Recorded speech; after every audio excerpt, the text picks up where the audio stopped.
So we're going to continue in section 5.2, which is finding areas between a curve and the x-axis. Now in this particular example, we're going to do this a couple different ways. We've got some x and y coordinates that are here, and depending on which method we choose, we're going to try and find the area in different ways. First one is to try and find the area based on the left-hand endpoints of these intervals. So that's these points right here. Second one is to do the right-hand endpoints. So that'd be these points. Now, whichever way you choose is going to make a difference in the short term.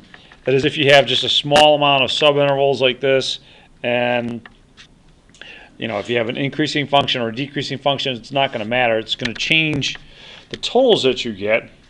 Now, I'm not really a big fan of making you do this stuff by hand, so I'm just going to give you these totals. So if you're using the left-hand endpoint, these subintervals are a distance of 4 units wide. So 4 times the height of this, and the height of this, keep in mind, is negative. So negative 14 times 4 gives you a negative 56. And likewise over here, the height is negative 6, so we get a negative 24, and so on. And this is going to be your left-hand sum, negative 68. Not a big surprise that it's negative. Most of these areas lie below the x-axis, so it's a signed area. Even though we tend to think of area as positive, it's a signed area. The sign reflects that you're below the x-axis. You've got more negative area than you do positive area, so the net sum is going to be negative, a negative 68 there. On the flip side of things, if you use the right-hand endpoint, now that's changing things a little bit, and you're going to end up with a positive sum. So, wow, which one should we use, right?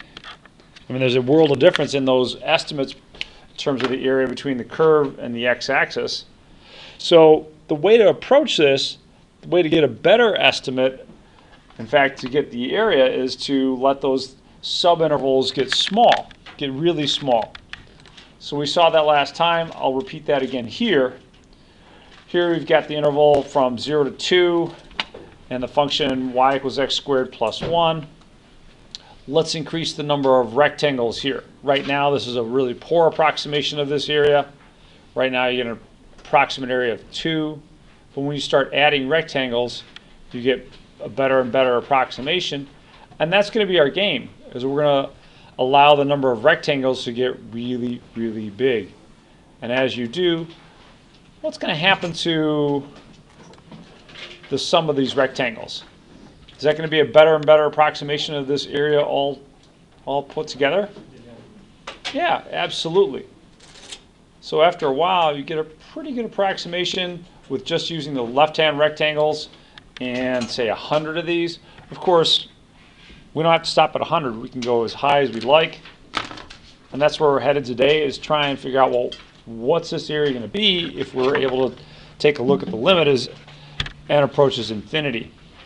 Before we do that, though, let's take care of a couple things down here, just to remind you on some of those things, like, for instance, this notation really represents the area between this function and the x-axis in the interval 0 to 6. Okay, that's great. How would you find that area? Well, here we can just use a geometric formula, right? That's the area of a triangle. So the area is going to equal 1/2 base times height. So the base in this case is 6. What's the height? 12. So 1/2 times 6 times 12 is going to be 36. All right, so 36 there. Great. Now the second part extends that area out a little bit. It says, all right, well, let's now find the area between the curve and the x-axis from 0 to 18. So that means we need to account for that area.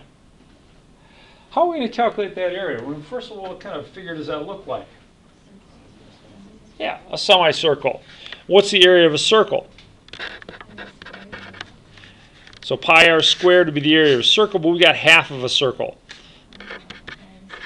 Yeah, semicircle.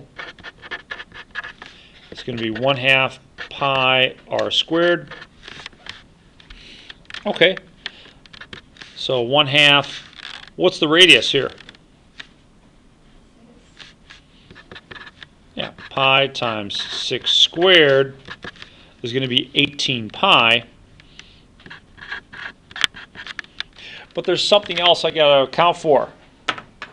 What is that other something? Yeah, it's negative. So that area is below the x-axis, so it's going to be a negative area. And overall then, if I want the integral from 0 to 18, it's going to be this area plus this negative area. So it's really going to be 36 minus 18 pi. That's the area of those first two regions. We've got one last little spot to pick up. That's that little bitty triangle there at the end. So let's find that area. Again, that's going to be 1/2 base times height.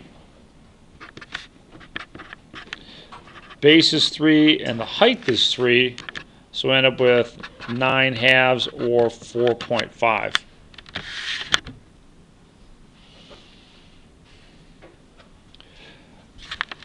All right. Well, let's see. If we combine all these, really what we're doing is we're just adding 4.5 to this last little sum here. So let's do that. 4.5 plus 30 over, or 36 is going to be 40.5, or you could write it as 81 over 2. I'll do it. Since it's 6 through 18, wouldn't it just be negative 18 pi? 0 through 18, wouldn't it be? If you say again. Oh, I'm sorry. That's a 6. Oh. There, let's make that a 0. There we go. Now I'm right. I thought I was wrong, but I was merely mistaken, right? There we go. Thank you. Yeah, so this area itself is negative 18. Yeah, I missed that. I thought I just looked at it as a 0. Thanks for catching that. All right. So, looking good with example C. And again, it's just a reminder that areas below the x-axis have a sign attached to them so that they're negative, even though we tend to think of as areas being positive. Okay. Let's finish off this section with finding the area underneath the general curve in a way that we can do this. And I'm going to give you a lot of notation here. This stuff should be on your handout, but I'm going to have it in the notes for you here. So just kind of sit back and maybe relax a little bit. Just try and catch some of the flow here. What's going to go on is we're going to try and find the area just the way we have it demonstrated here. That is, you're going to start out with some rectangles and then start adding more and more rectangles and more and more. And this process of adding more and more is a limit process. So you're going to take the limit as n approaches infinity. Now, how is that going to help us? Well, let's get back to this. We can try and find the approximate area by taking the height of the rectangles in all these subintervals and adding them up, getting a Riemann sum. Okay, let's just look at one of these. So for instance, say, let's take this one for instance. We're going to use the left-hand endpoint to try and approximate the height of this. So that's going to give me something like this. And I want the area of this rectangle.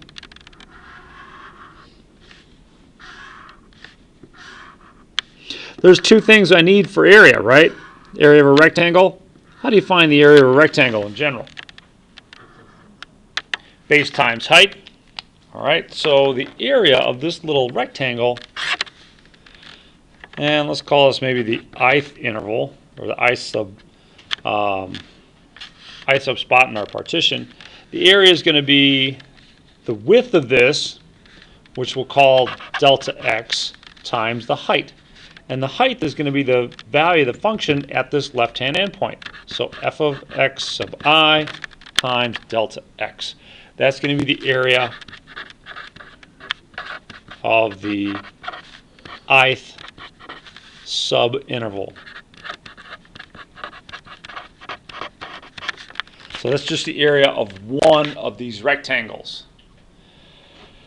Well, eventually we're going to need to add all those areas up. And adding those areas up is going to be our summation, and then we'll take the limit as the sum approaches, or as the n approaches infinity. Some more notation here for you. The way we divide up this interval, and this is going to be, endpoints of our interval are going to be a and b. A is going to be synonymous with x sub o. B is going to be synonymous with x sub n. They're going to be interchangeable. This thing is called a partition. It's the way we break up our interval into lots of subintervals. This notation here talks about the length of the largest subinterval. So what we'd like to see is the length of these largest subintervals get really, really small. And that way the area is going to be, the area of our summation is going to be a better and better approximation to the total area. So with that, we're going to define the area as going to be the limit as the length of these approaches 0, sum from n equals 1, that should be I equals 1 to n, I equals 1 to n of, what's this? This is just going to be the area of one of these rectangles. And I'm going to replace this limit as the length of the partition goes to 0 with the limit as n goes to infinity. In other words, we're going to let the number of rectangles here increase. And if you remember from the other day, this is really the definition of our Riemann integral. This is going to be the limit from a to b of f of x dx. Now a couple other things here. This is the height of one rectangle. This is the width of that one rectangle. So together that's just the area of one rectangle. And you're letting the sums, the number of terms in your summation increase towards infinity. Eventually it's going to be the area. Some things to keep in mind are these. Delta x, that's the length of each of your subintervals. We're just going to let this be a uniform partition, meaning the length of these subintervals is all going to be the same. So, uniform partition. And finally, that's where you measure the height. This is going to be a left-hand endpoint. You can do right-hand endpoints. It's not really going to matter. It's just going to make things be a little bit messier in terms of the work you have to do. All right, this is where you should pick things up here in terms of your notes. So I'm trying to remember which problem this was. Let me just kind of look back here. Let's see.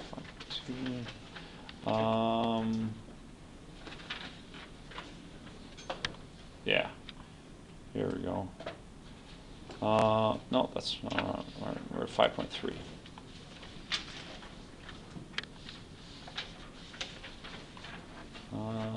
No, I'm wrong. We're at 5.2. It's right there. Where is it?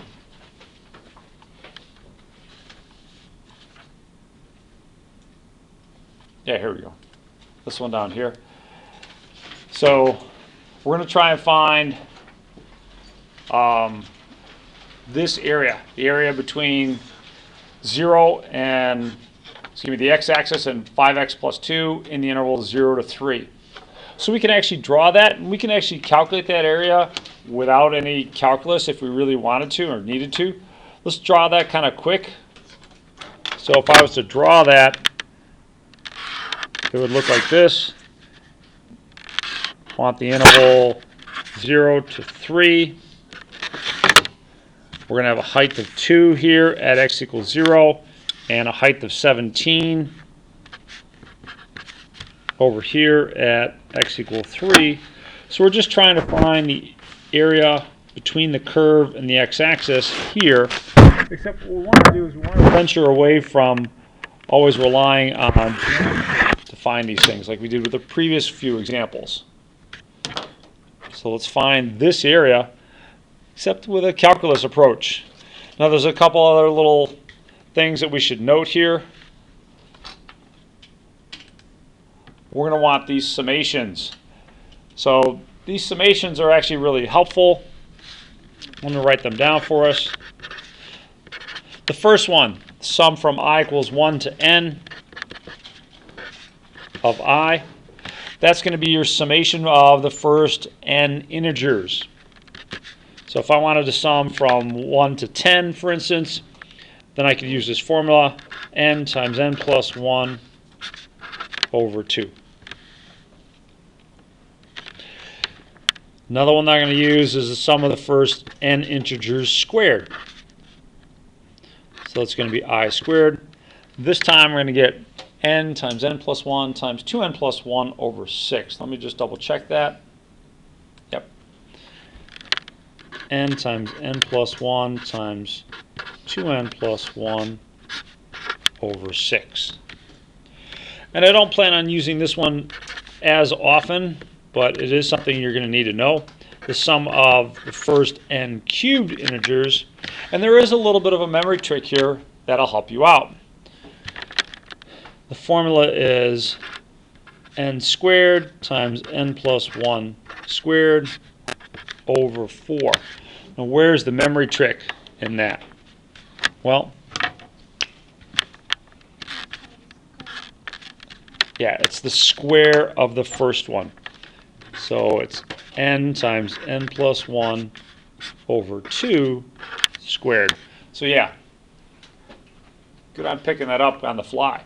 It's the sum of the first n cubed integers is going to look like this. We're going to need these sums. They're going to be part of your work as you do these kinds of problems. Okay, let's play around with this one. And for starters, let's see, I've got f of x is 5x plus 2. That's the function. That's where I'm going to get my height. Let's draw ourselves a little rectangle in here. Call it the ith interval. I'm going to want the height of that ith interval and the width of that ith interval. So x sub I. And this would be f of x sub I. I need a couple things here. I need, for instance, delta x. How wide is this going to be? Well, that's going to be b minus a over n. Or in our case, 3 minus 0 over n is going to be 3 over n. That's going to be the width of that rectangle. What's the left-hand endpoint of that rectangle? The left-hand endpoint is going to be c sub I is a plus delta x times I. A is going to be 0, and I'm sorry I didn't mention it. That's your A, and that's your B. Is A always the smallest number? A is going to be the lower limit, B is going to be the upper limit. They don't have to always be smallest to largest, although generally speaking we like it that way. It's comfortable that way, but it doesn't have to be that way. So in our case, it's going to be 0 plus 3 over n times I, or better yet, just 3I over n.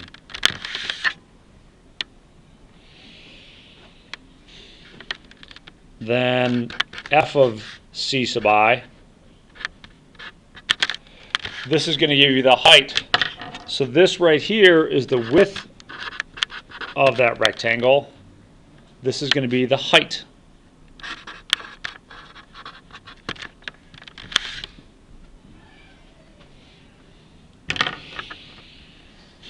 So what's the height? Well, f of c sub I is really going to be f of 3I over n. Let's put that into our formula. That's going to be 5 times 3I over n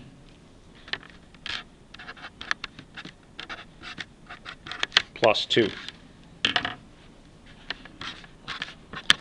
And let's clean that up a little bit. That's going to be 15I over n plus 2.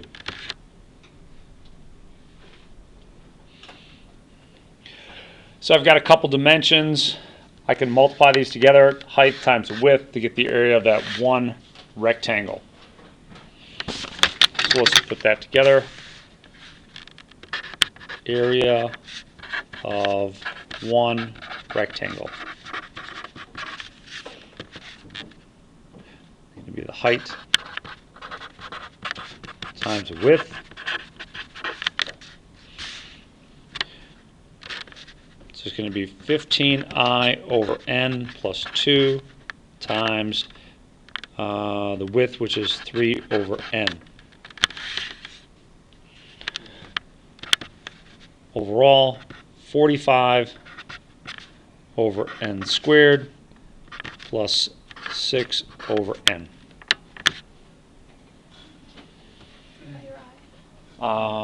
Yeah, I need an I here.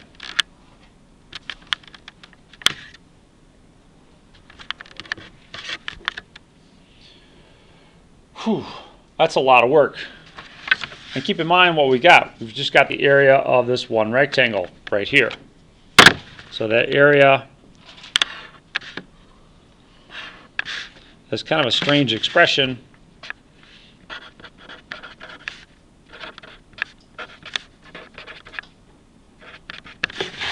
And it's this. Now what we want to do is we want to add up the area of all these subintervals or rectangles. And going back to this, really what's going to happen here is we've got the area of one rectangle. We're going to add in more and more rectangles and then take the limit as n approaches infinity. That limit's going to turn into the Riemann integral, and we'll get a value from that which will represent the area between the curve and the x-axis there. So I want to calculate the limit as n approaches infinity of the sum from I equals 1 to n of the height of each rectangle times the width. Now we're keeping that width uniform, so I'm not going to write delta x sub I. I guess you could here, but delta x is going to be constant. The width of these intervals is going to be the same, so I'm not going to subscript it. Limit as n approaches infinity of the sum from I equals 1 to n of this monster times this, which is already right here. So it's going to be 45I over n squared plus 6 over n. Bless you.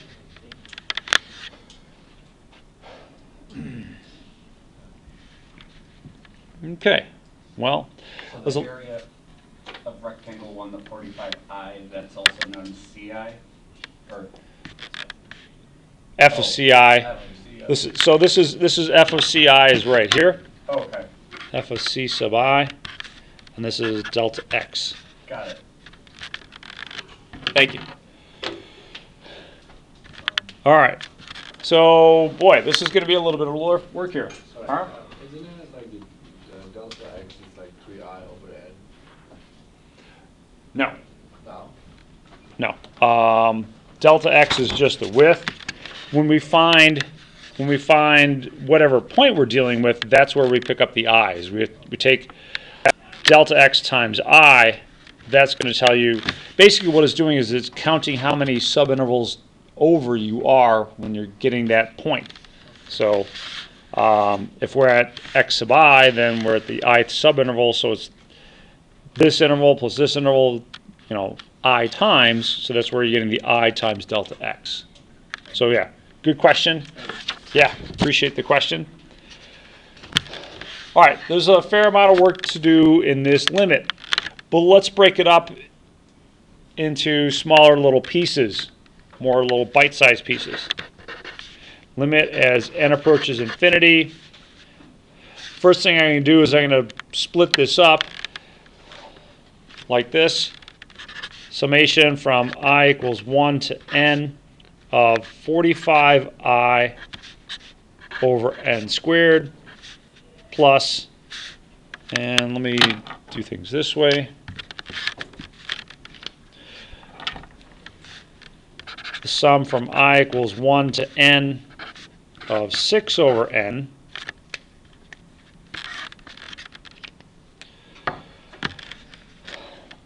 Now this first little piece here,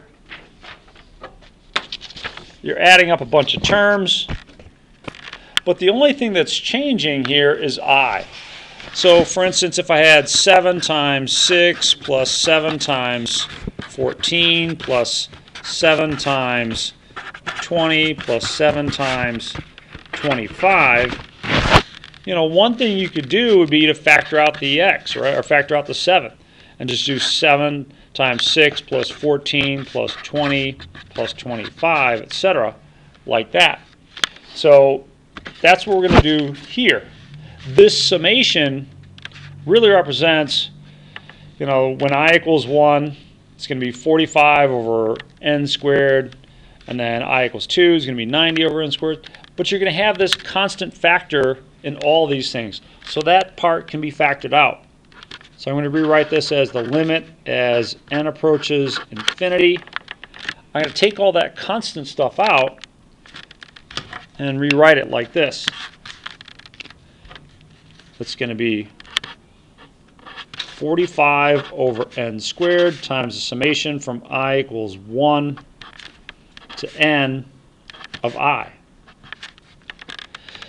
Now, oddly enough, this one is just the sum of 6 over n plus 6 over n plus 6 over n a bunch of times. 6 over n plus 6 over n plus 6 over n, 6 over n. I can factor out that 6 over n and be left with 1 plus 1 plus 1 plus 1. And that's what I'm going to do. I'm going to factor out that 6 over n, and that's going to leave me with the sum from I equals 1 to n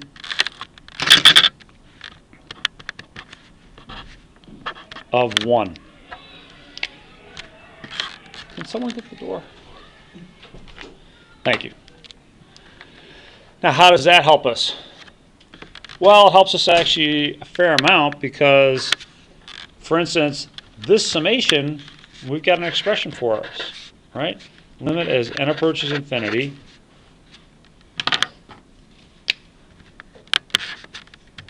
(45 over n squared) times, but this little piece right here, we know that summation.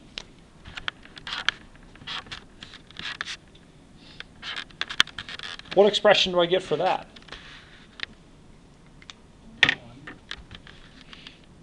N times n plus 1 over 2.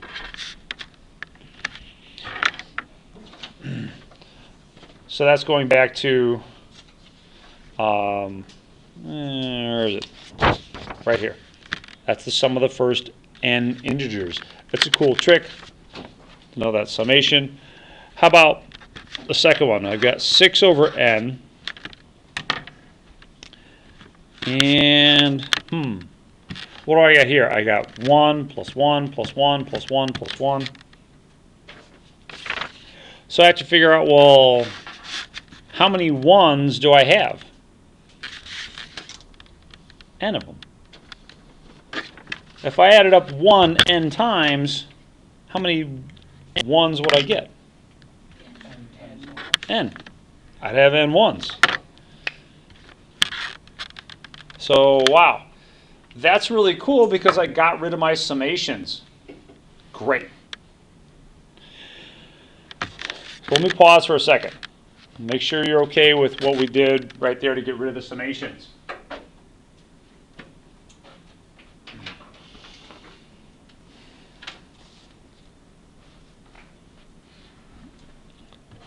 Arlie, you okay with those? Yeah? Okay. Let's play around with these a little bit. In particular, I'm going to distribute the n. I'm going to move the n squared underneath here. I'll move the 2 underneath here. So I'll rewrite this like this. Let's see, I want to take the limit as n approaches infinity of 45 over 2 times n squared plus n over n squared plus, and I don't know, what are you thinking for that second term? Yeah, how about a 6, right? We're just going to cancel the n's? Sure, why not?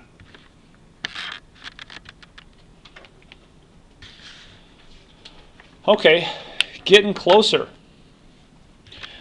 Now, as far as this limit is concerned, this 6 is just going to get added on to everything because 6 isn't changing as n approaches infinity.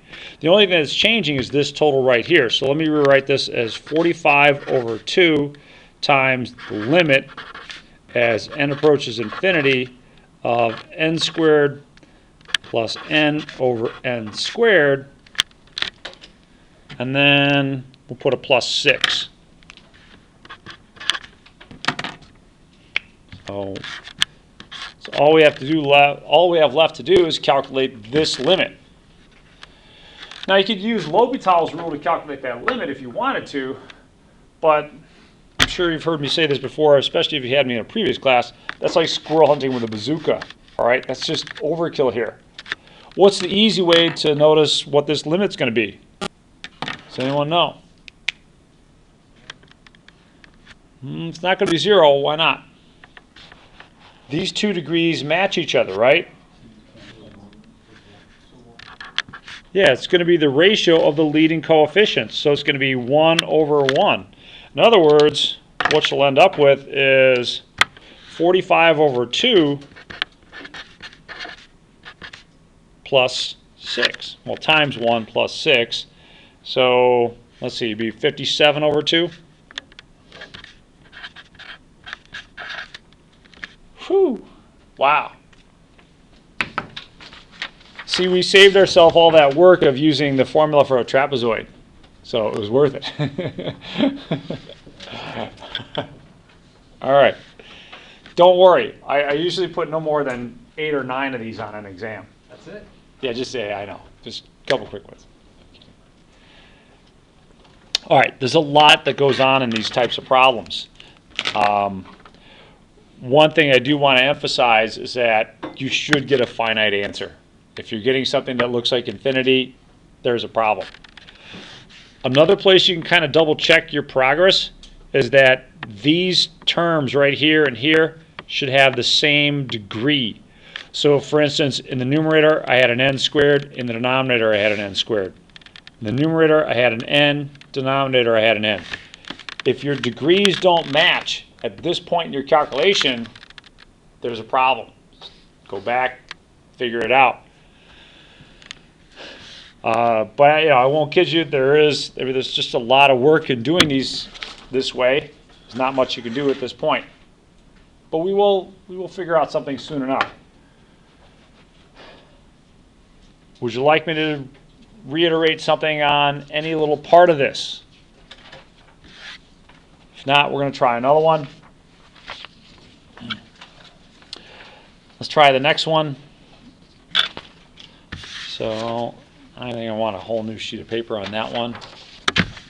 So this is one that you can't exactly do with a formula like we could have with the last one. This time it's going to be the integral from 0 to 4 of 6 minus x squared dx. Now I just want to take a look at this on a graph, just out of curiosity. So let's just open up a quick graph. Let's see, 6 minus x squared. And let's limit that between 0 and 4. Okay. So what do you think? Overall, do you think we're going to get a negative value or a positive value when we have it? Because here you're going to get a positive area, And over here, you're going to get a negative area. And I guess it crosses someplace around the square root of 6. I don't know. It's kind of close. Let's find out what happens.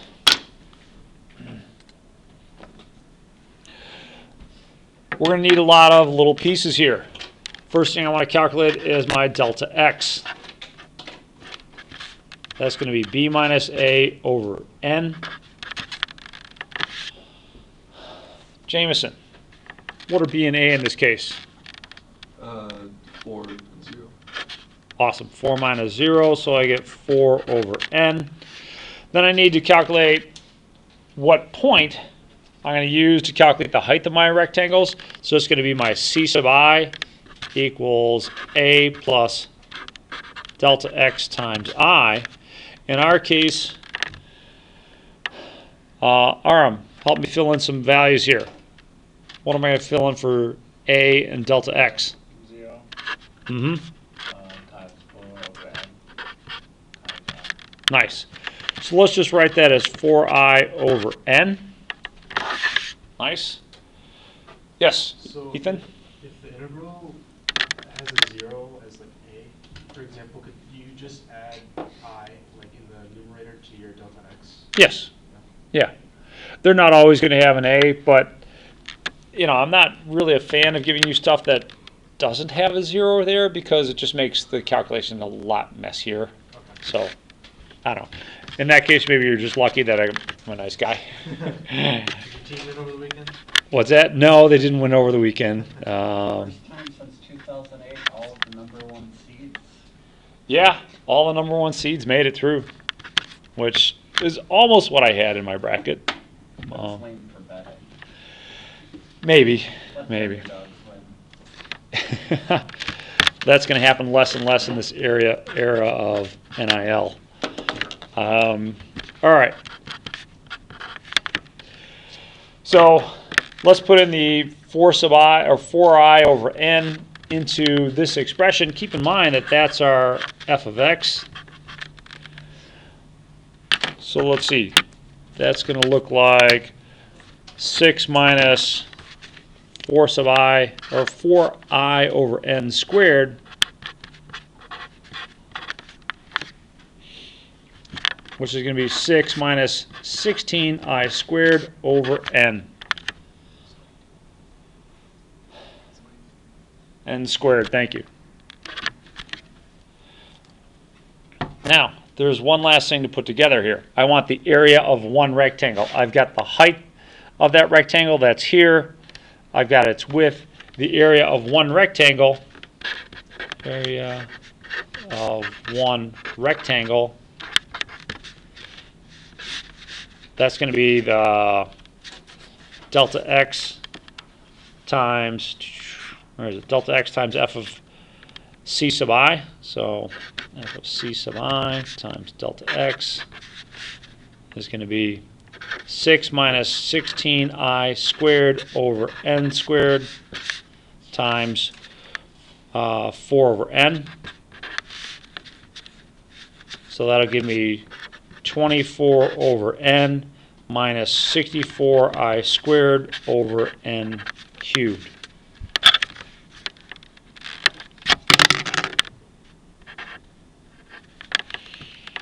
Whew. What's that?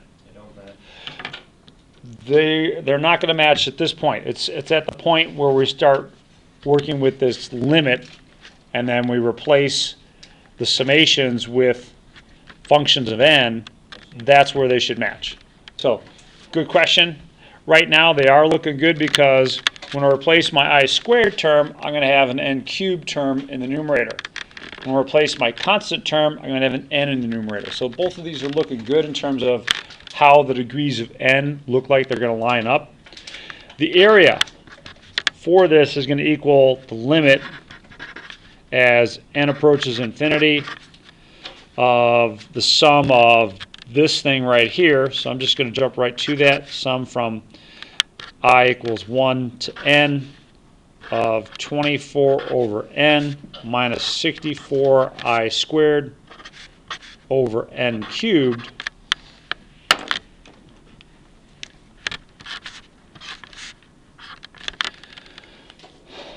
Let's break this up. I'm going to do it in one fell swoop as opposed to what I did with the last one. So that's going to be the limit as n approaches infinity. All of this stuff is independent of I, so I'm going to factor that out. So I'll factor out the 24 over n. And I have to leave something behind to take its place. That something behind is going to be a 1. What can I factor out of this one? That doesn't depend on I. 64 over n cubed times the sum from I equals 1 to n of I squared. Thanks, Christian. Now these little parts here and here, they can be replaced. I have formulas for each of these. So let's see what happens there. So I'm going to take the limit as n approaches infinity. Now let's see. First one is going to be 24 over n. Yeah, times n. Because when you add up 1 n times, you're just going to get an n. Minus 64 over n cubed. And this one's kind of a big one. Wait, this is the squared. Oh, yeah, this one. Yeah, this one's the squared. For a second, I was fighting to put the cubed one in there. Let me give myself some space. So it's right here that our variables should match in terms of their exponents in the numerator and denominator. This one's going to be n times n plus 1 times 2n plus 1 over 6. If you were to multiply this all out, its degrees will match in terms of the numerator and denominator. So we're looking good there. In fact, let's do that. So this is going to be the limit as n approaches infinity. There's no point in carrying this around. That first term is just going to simplify to a 24 minus, and I'm going to switch these. I'm going to write this as 64 over 6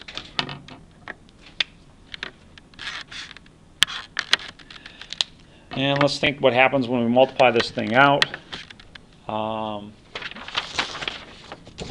Let's just kind of do that on the side real quick. 2n plus 1 times n plus 1, 2n squared, plus 2n plus n is going to be plus 3n plus 1. And when I distribute the n, I'll end up with 2n cubed plus 3n squared plus n over n cubed. Now, instead of memorizing the I squared, could we just memorize a factored version of the 2n cubed plus 3n squared? So instead of memorizing one step up. Instead of memorizing this, can you just remember that the leading coefficient is going to be a 2 and everything else is not going to matter? I'm not sure how happy would that make me. I think you'll get the right answer. Yeah, I don't know. I guess it depends on how carefully I'm looking at your exam. If I get a little uncomfortable with you putting gibberish up here and then coming down with the right answer here, I don't know. But wouldn't it always be?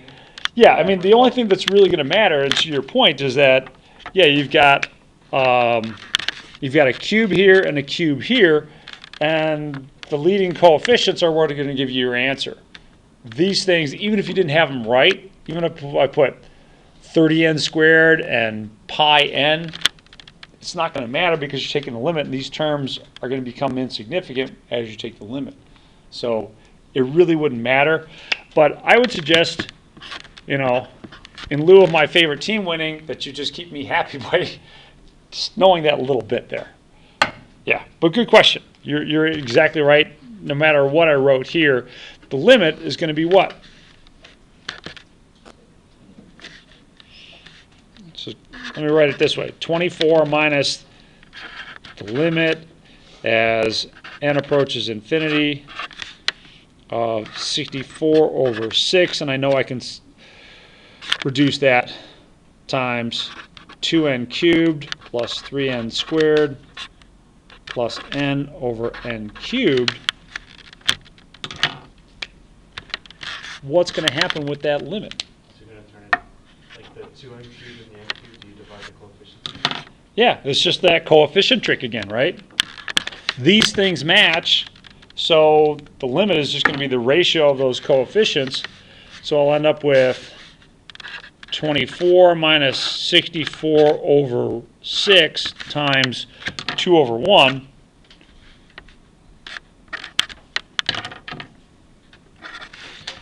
Two is going to cancel out from that 6.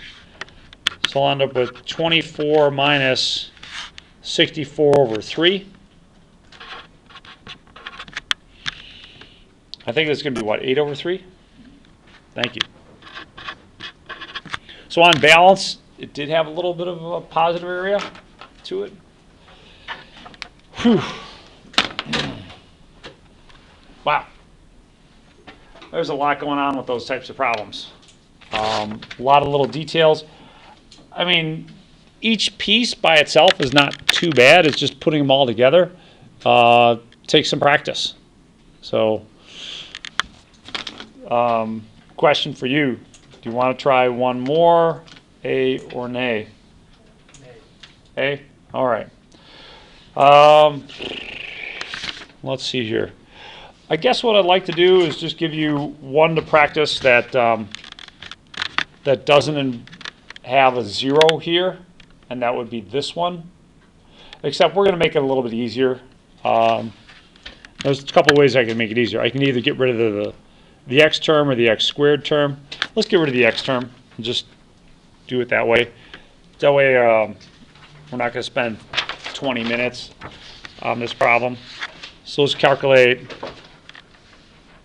the integral from -1 to 2 of 4x squared plus 2 dx. All right, this way you get to see something where a isn't 0, right? So I probably should do an example like that anyways. We'll start out with delta x. Iris, what numbers should I subtract here to find delta x? 2 minus? Nice. 2 minus -1 over n would be 3 over n. Thank you. So c sub I now, we're not quite so lucky because this becomes -1. Well, let's see. It's going to be a plus delta x times I. -1 plus 3 over n times I. Not much we can do to simplify that. It's just going to be -1 plus 3i over n. So we've got the width. We need the height of our rectangles. So the height of the rectangle is going to be f of c sub I, which is going to be f of this whole expression, and that's just going to get wonderfully ugly. -1 plus 3i over n.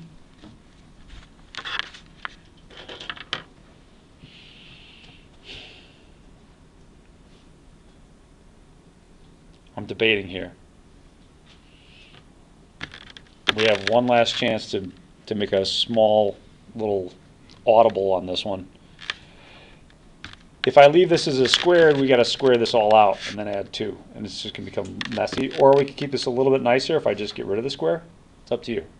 What do you want to do? Do with the square or not? Doesn't matter to me. Square on the exam. Let's just do the messy one. Do the messy one? All right, let's go with it as is. All right, fair enough. So I got to take this expression and put it into my f of x. So it's going to be 4 times -1 plus 3i squared plus 2 3I over n squared plus 2.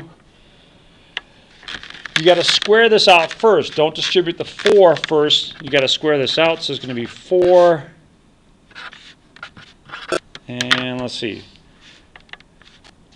1 minus 6I over n plus 9I squared over n squared. Now let's distribute the 4.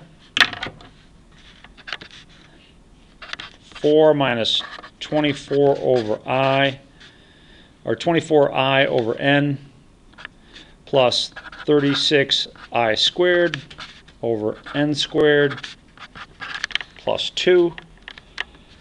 And hey, cool, we can do some simplification here now. Yeah, whew, man, I'm glad I got rid of that too. Alex, question? No, sorry. Okay, all right, no worries.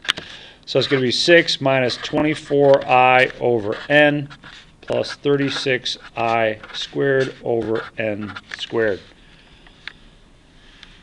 All right, so there's your f of c sub I. That's just the height. If I want to put that together to find the area of one rectangle, I can do that.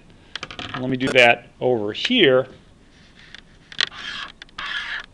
So the area of one rectangle.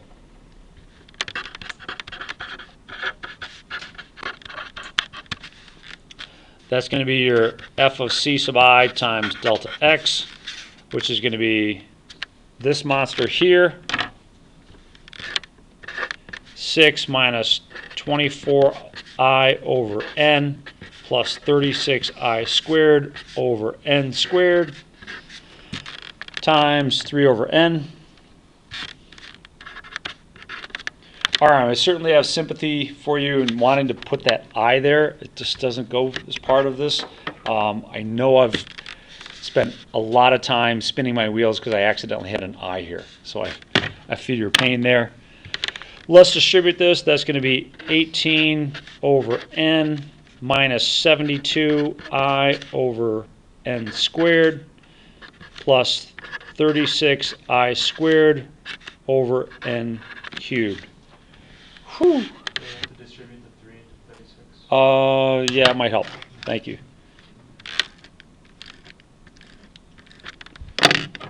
108 I squared over n cubed.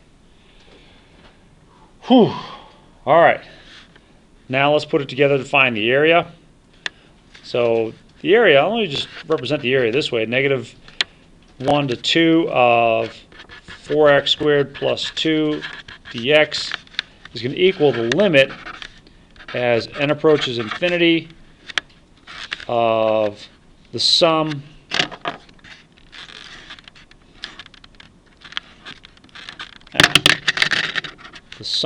from I equals 1 to infinity of 18 over n minus 72I over n squared plus 108 I squared over n cubed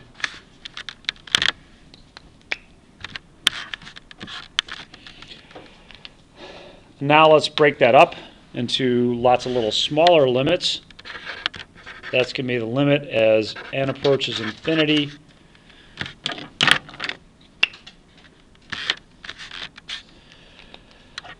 The first one, I'm going to take out the 18 over n times the sum from I equals 1 to n of 1.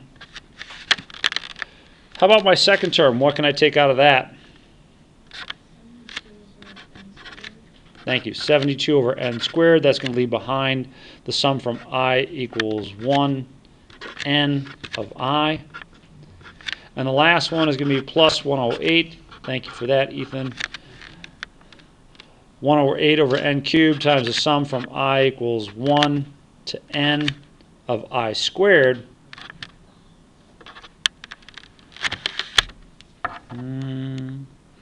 Yeah, that's going to be all right.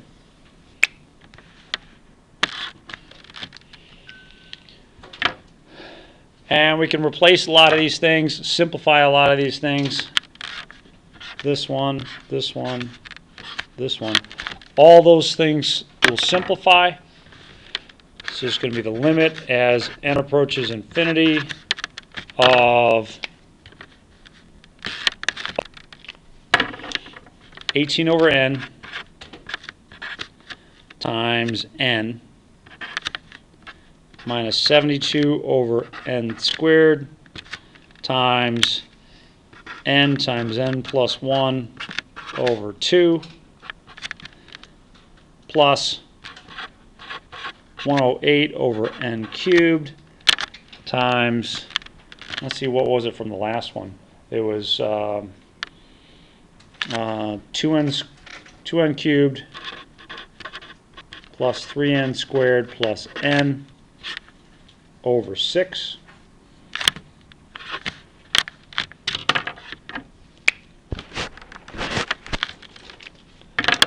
So I'm just substituting in these formulas. Whew.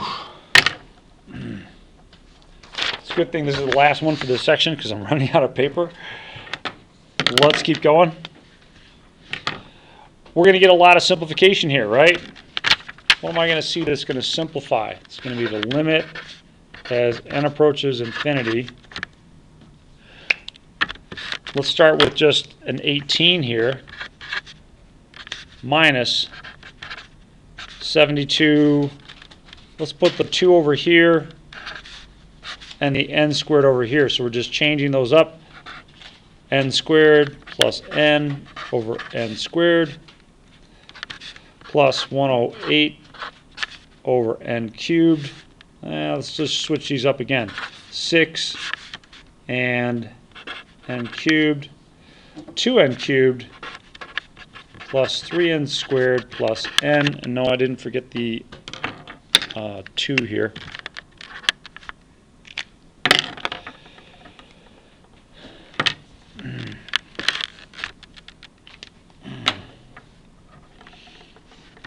All right. Well, I think we can just do the limits right here. Let's take the limits. Notice I've been writing limit all the way through. Some of this stuff isn't true when you start forgetting this limit sign. So please keep that as part of your calculations all the way through. The limit as n approaches infinity of 18 is just going to be 18 minus 72 over 2 times, what's this limit going to be? N approaches infinity, 1 over 1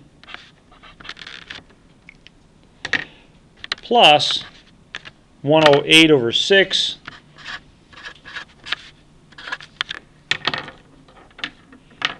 and what's this limit going to be as n approaches infinity?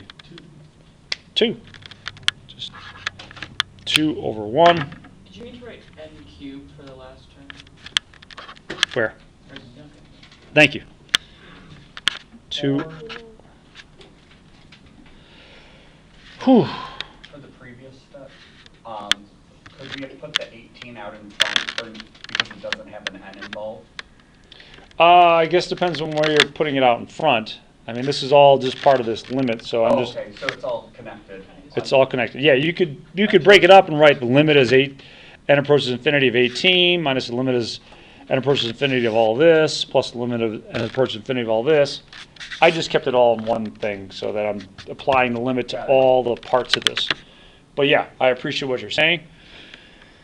So that's going to be 18 minus 36 plus, let's see, 36 again? 18 minus 36 plus 36. Whew. 18. Wow. Maybe I'll put only 6 or 7 of them instead of 8 or 9 on the exam. And the exam for this one starts at 7 a.m.? Yeah, exactly. There might be some relief as to, working your way through this process that you'll see in the next section. We'll just have to stay tuned. But there's no doubt that these are long. You should expect one, all right? It's something I wanted you to do.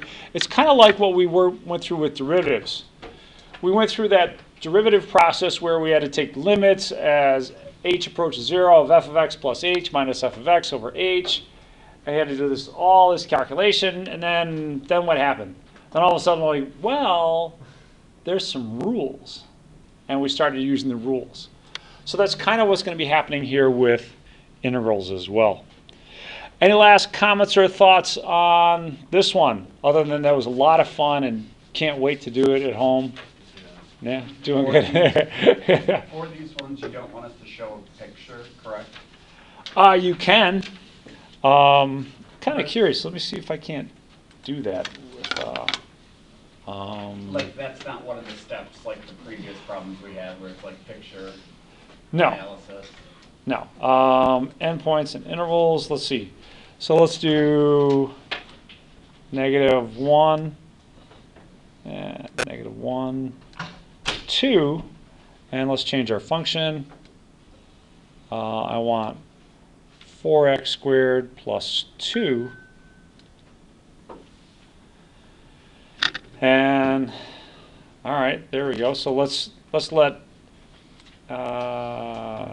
as n approaches infinity, these summation terms are getting closer and closer, but not quite to 18. So I feel pretty good about that.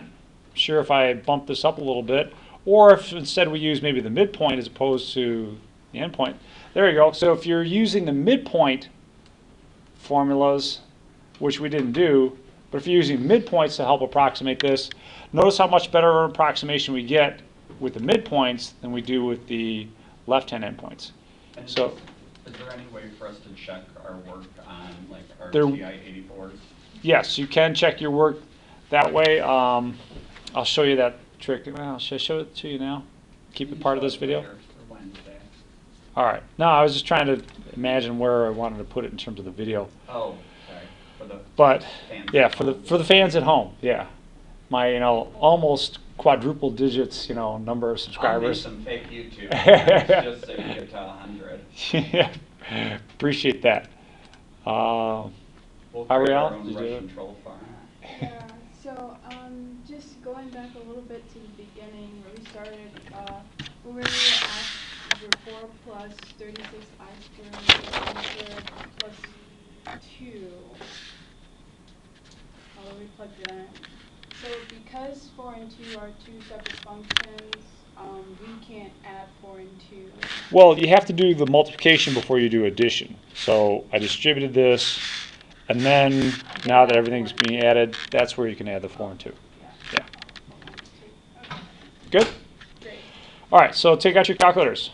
Let's see how you can double check yourself. Now, just because you can double check yourself doesn't mean that I don't want to see the work. I'm just saying, look, I'll be happy for you to get the right answer. And if you check yourself and you find out you don't have the right answer, then okay, then fix it. So one of our favorite buddies on this calculator is the math button. And if you look at slot number 9, fn int, function integral. So let's choose number 9 here. Oh, well, gee, that's kind of simple. We want the integral from -1 to 2 of 4x squared plus 2. And this part's important, that dx. If you forget the dx, yeah, you might be losing a point. I mean, I want to see that there. It's there for a reason. You'll appreciate that more in Calc 2, maybe even differential equations. But for now, just make me happy and put it there, please. And let's hit it. Bam. Whew. Feels good that after 20 minutes of work, we at least got that thing right. So looking pretty good on that one. Just make sure that your work adds up the way it should. If it doesn't, go fix it. I will look through at your work to make sure that you're not just putting down some gibberish and then miraculously, oh, I got 18. Look, I went through that kind of stuff in the pandemic. I got really good at spotting it, so don't try it. Yes? I know, but like, can we calculate first and walk through it or no? Yeah, absolutely. You can calculate it on your calculator first. I mean, I'm not going to be looking over your shoulder while you take the exam on it. No.